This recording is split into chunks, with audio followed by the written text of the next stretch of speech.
Today, YouTubers, I want to show you my experience of replacing front struts and pads on the calipers of the front of my 2010 Dodge Caliber.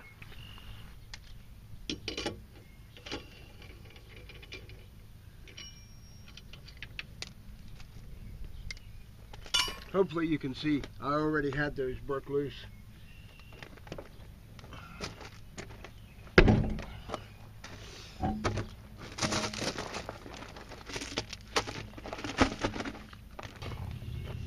These were actually new only about 20,000 miles ago. And if you can see, there's a cord showing. And my fault, I didn't check it enough. But the car didn't seem to be out of the line. Didn't curve to the left or the right. Just went straight down the road.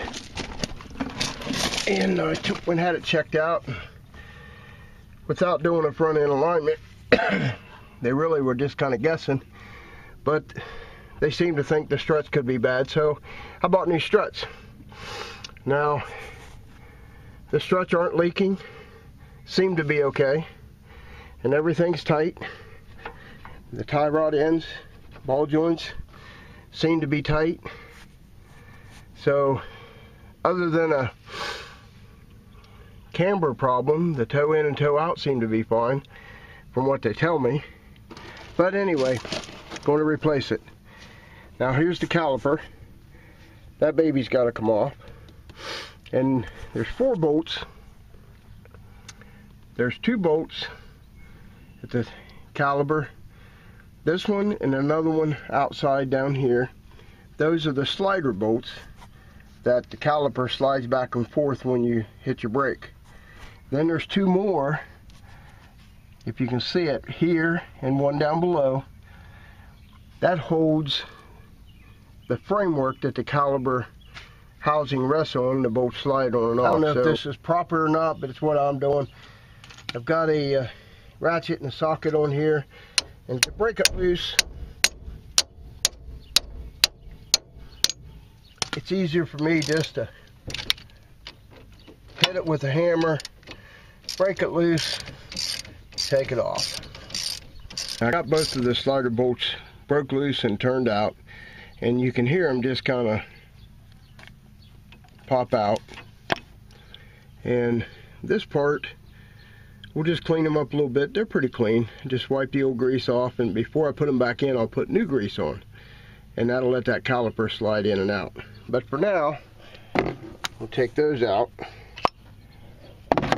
and this caliper out housing will just pop out, and that's the piston that moves in and out when you push the brake. Got the C-clamp on, and all I'm doing is tightening this up a little bit, and you'll see it squeeze in as I tighten it up. And like I said, I've opened up the now to tighten it up, all I'm doing is turning the screw up here, and it squeezes it all the way in. That's all I have to do with that. I've got those 2 bolts out, so now this framework is coming out. Next thing I'm going to remove is these brackets that holds the brake lines, and I've already got that one broke loose. So this gets rid of one line. I'll put that bolt back in there so I won't lose it. Now this one that's holding that brake line on there, I'm going to break it loose and get it out of there.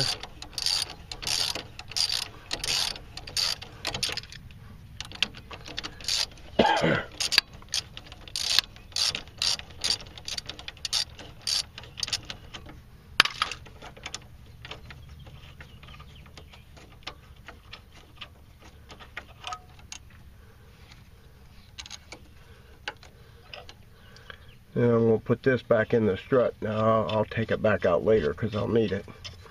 And so that gets that out of the way. And I'm going to put this up here to keep the pressure off of it.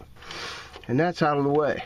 So now what I got left is I've got these two bolts, top and bottom, to break loose.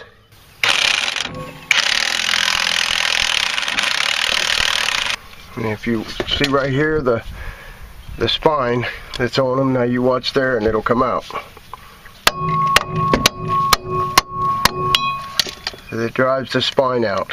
I've got this broke loose, hit it with the hammer and it broke loose, so now I'm taking this off. Now on the other side, I didn't see that hole that was in the stud for the Allen wrench. It was all rusted over, and I kept trying to break that thing loose and break it loose, and I had one heck of a time because the whole stud wanted to turn inside that tie rod in, and I didn't see it until it was all over. And then I found another guy on YouTube that talked about that. So anyway, I didn't do enough research. But clean it out, get that Allen wrench in there, and usually full of road grime and all that kind of stuff, man, it just makes it much, much, much easier. And as you can see, I've got it broke loose. Didn't damage that sway bar link or anything. So do your research. And that's why I'm trying to be so descriptive. But as you can see, I can put that right back in. Got the bolts off the top. Before I take the last one off, I want to be able to grab this strut to keep it from falling. You don't want it just to fall and damage your brake lines, etc. And so there's the strut. It's out.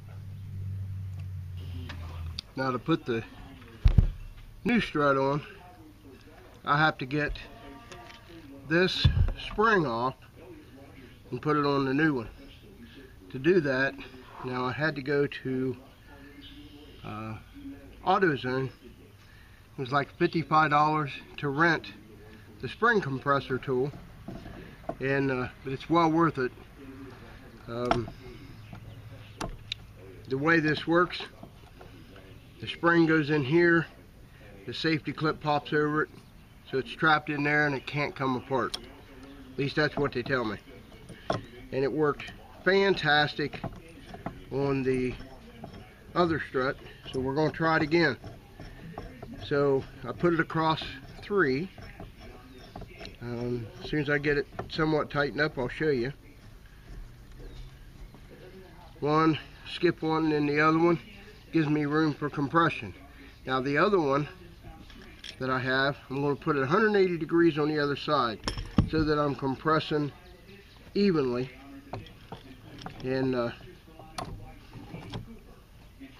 without crimping or bending the spring. All I want to do is compress it straight down. Now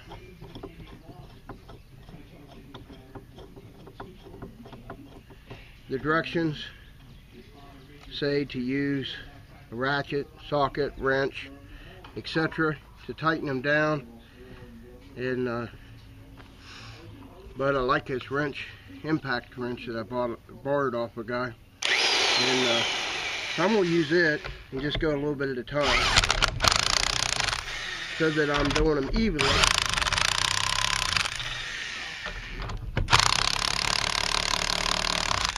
It sure makes it fast.